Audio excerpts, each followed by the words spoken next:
Hey guys, welcome back to my channel. If you are new here, I am the Pretty Girl Investor. I teach all things real estate and how to create multiple streams of income. In today's video, I'll be telling you how I closed on a $27,000 wholesale deal within 4 months. If you haven't already subscribed to this channel, go ahead and hit that subscribe button and make sure your post notification bell is on. If you don't already know, I'm a real estate investor who uses the exit strategy of wholesaling real estate. Wholesaling is when you get a seller under contract and you find an end buyer and you sell that contract to the end buyer for more than what you have it under contract for. You then keep the profit. This lead actually came from word of mouth. The seller knew exactly what I was doing and how I was doing it. And he also knew that I was an investor. Most sellers do not like the word investors, so we try not to use that word because when you use the word investor, they automatically think that you're lowballing them. So don't use that word, but he already knew that I was an investor because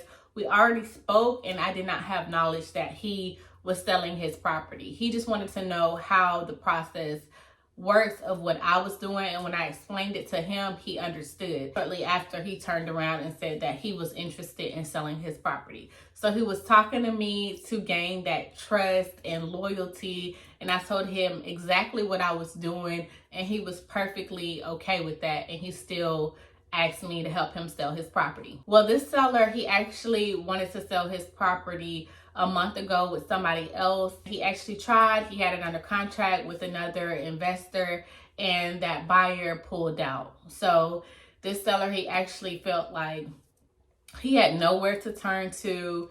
He was out of luck. He didn't want to list it. He didn't want to pay commission. His house was ran down, tore down. He had a big tree knocked down in the back of his yard. He just felt really helpless. He could not afford repairs at all, and he just wanted to get rid of it. That is somebody that you want to work with when wholesaling real estate. You want to work with somebody that is motivated to sell by any means necessary. They want to get rid of this property. Now, this property needed a lot of work. It needed so much work, guys. I want to also say that he did have about an acre of land. Most of that land was in a flood zone.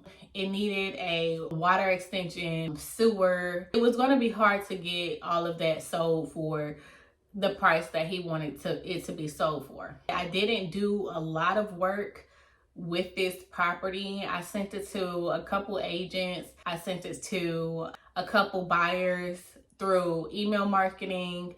I also listed it on Facebook Marketplace. I put it in Facebook groups, local Facebook investor groups, to see who would be interested. Honestly, like I've told y'all before, I don't even really mess with Facebook, but I haven't done a wholesale deal in a while, and I'm just like, what the hey, let's see what happens. No, guys, my opinion still stands. Facebook for buyers sucks. It's hard to find like a legit buyer, and not to say there aren't any on there. There are some buyers, legit buyers on Facebook. However, they will lowball you. They will lowball you. They're not retail buyers. They're not going to buy it for a lot more than what you want. Okay, so if you want a retail buyer, you need to go on PropStream. If you do not have PropStream, don't know about PropStream, PropStream's link, I will include it in the description up below. But you need PropStream, guys. If you don't know what to do on PropStream, guys, I will add the video up here that will show you exactly how to find cash buyers on PropStream. But Facebook buyers suck. Moving on, multiple agents hit me up on Facebook saying that they will buy it. I actually met the agents out there who brought their cash buyer.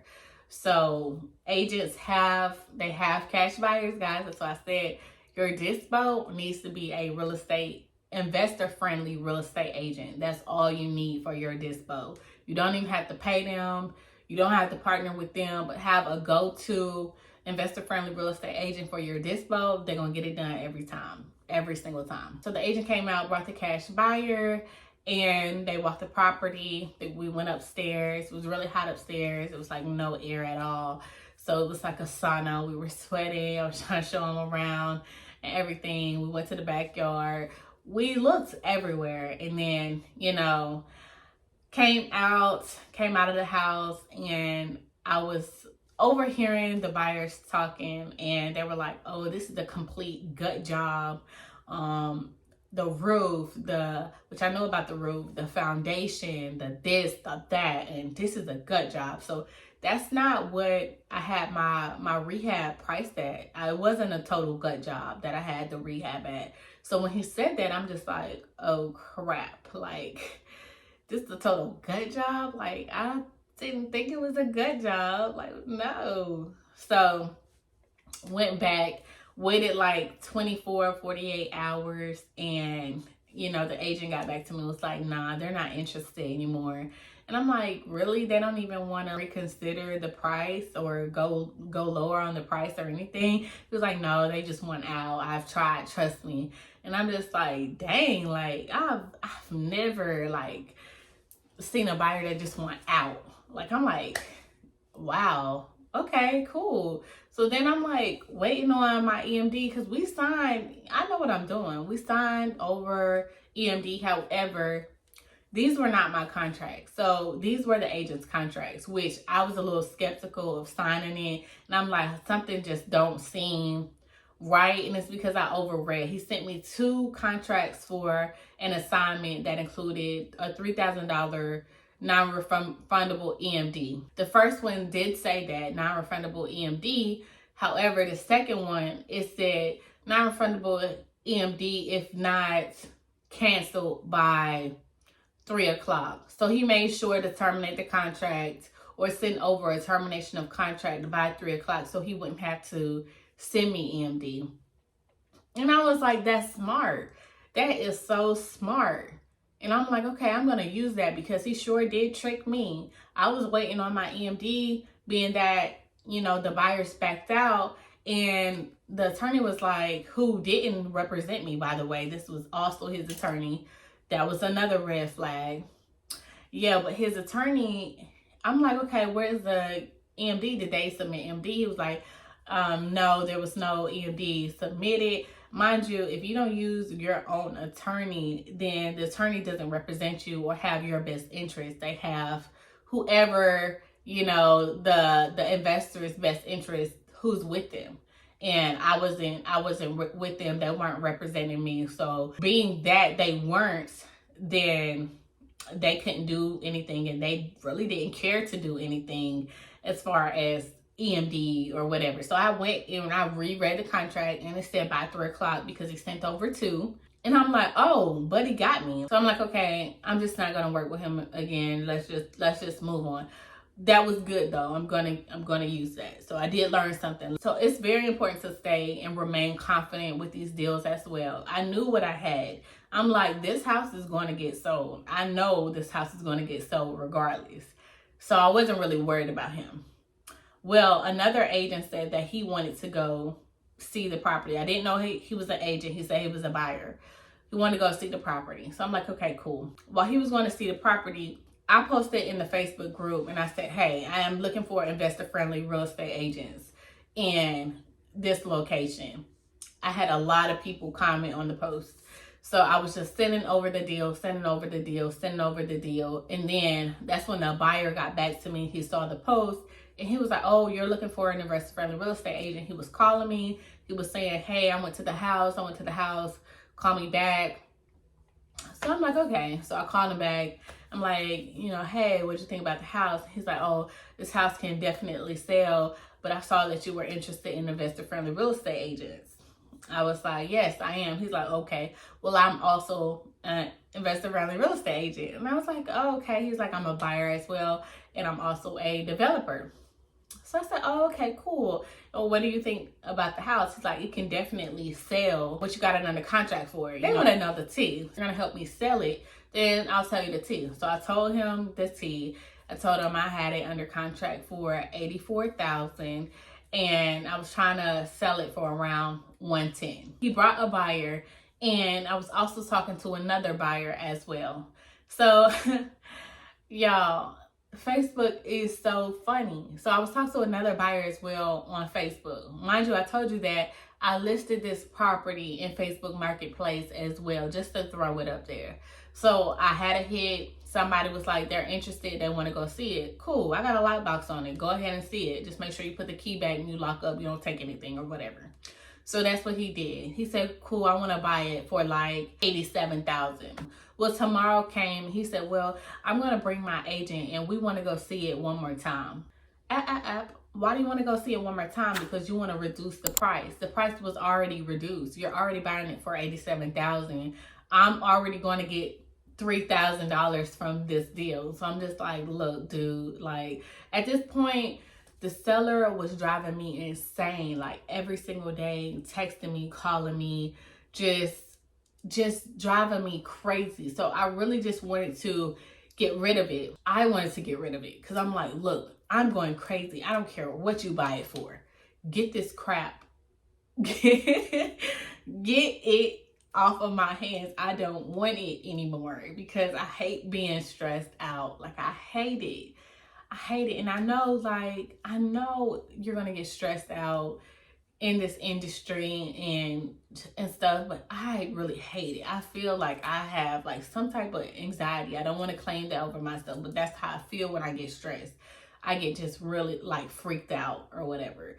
So he was stressing me out and I'm like, look, I don't care what you buy it for. Just buy it. But when he said, I want to go back tomorrow with my agent and we're going to take another look at it in a walkthrough. No, you're not. No, you're not, sir. I said, okay, well, I have another buyer that'll be there tomorrow during your walkthrough, just to let you know. But you said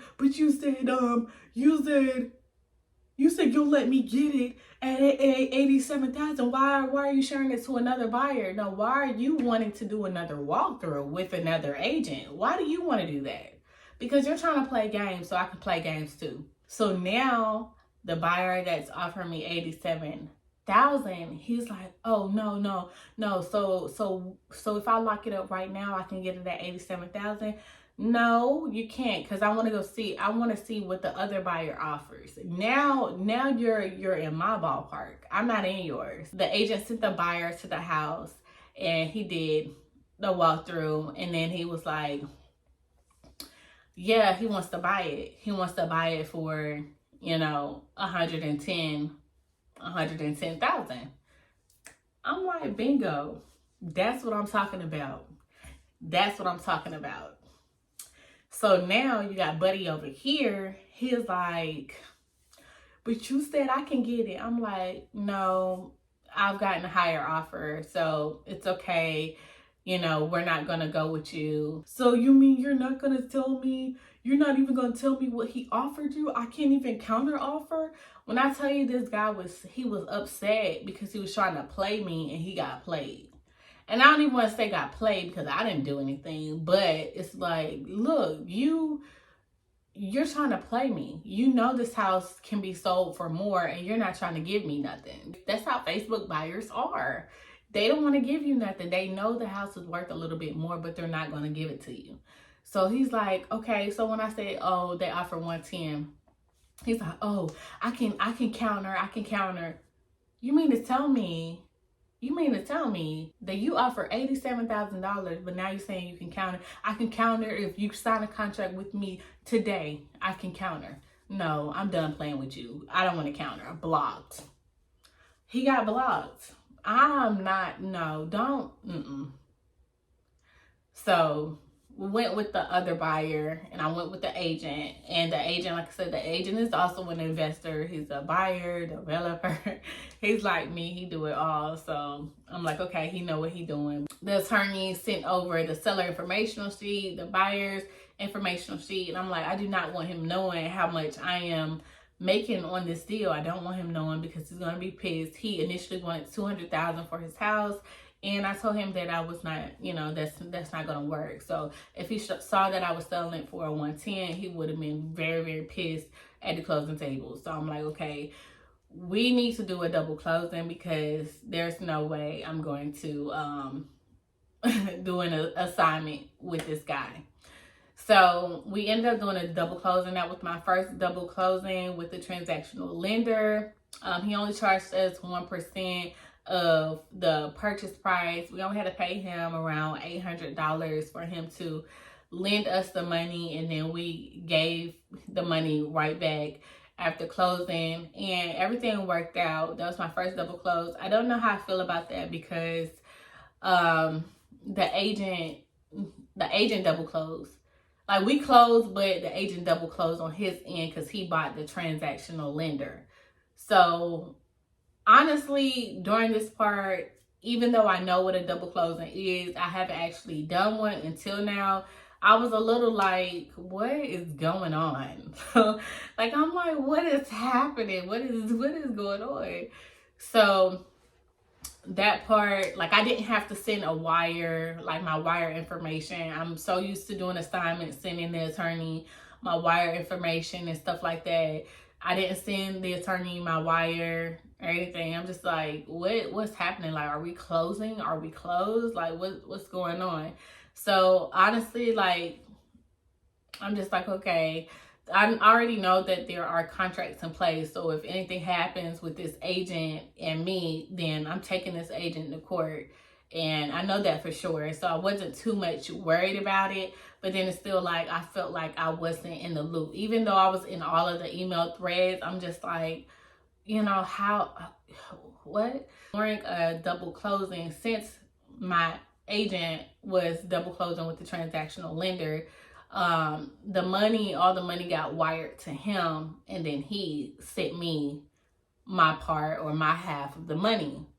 So I didn't have to send in like my wire or anything, but having all that money in somebody else's hands and just trusting them to do what's on contract and do what's on paper and do what they said they were going to do, that was new for me. I'm just like, okay, this is different. However, the transaction went very smoothly. I had no complaints. It couldn't have gone any better. When we closed, the agent texted me and was like, we're closed. How do you want your wire sent, or how do you want your money sent?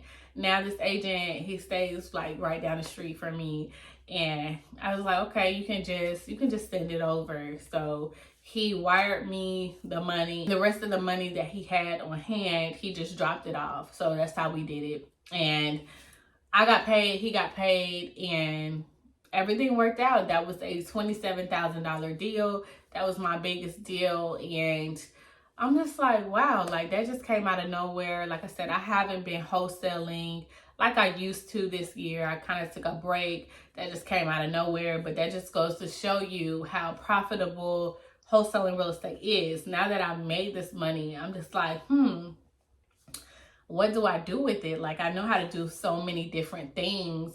I don't really know which direction I want to go. And I kind of just, I'm just kind of standing here like, oh my God, like, I want to do everything. I don't know what to do first. So I'm just kind of like, just taking my time, praying on it, trying to figure out, like, what do I do with this money? I know I want to invest it in something, but what do I want to do with it first? So what I have been doing with the money that I've made was fixing and repairing my credit. I feel like that is very important because credit is worth more than money can buy, okay? So this money that I have is not going to last forever. However, my credit will. So being that I know that, I am getting my credit intact so that when this money is gone, this money goes wherever it goes, or, into whatever type of investment that I put it in, I know that my credit will always be forever, and that credit score will get you more money than what I just made, so having like that 680 credit score, the 700 credit score can get me approved for more than $27,000 in multiple different ways. So that's what I want you guys to think about. When you are making this money wholesaling real estate, make sure that you are fixing your credit as well. Your personal credit and your business credit. You're building your business credit. So that is where I decided to first put my money into, continually building my credit so that I can get approved for more funding, making sure everything is exactly where it should be, it needs to be, So when you look up this, it's structured, and when you apply for this, then I have no problem getting funding if ever needed to fix up a house or just whatever I need funding for, a new business, etc. I will always have that. That was my $27,000 wholesale deal. If you guys want to just see how I did it step by step, then I will provide the wholesale workshop down below so you guys can have access to that.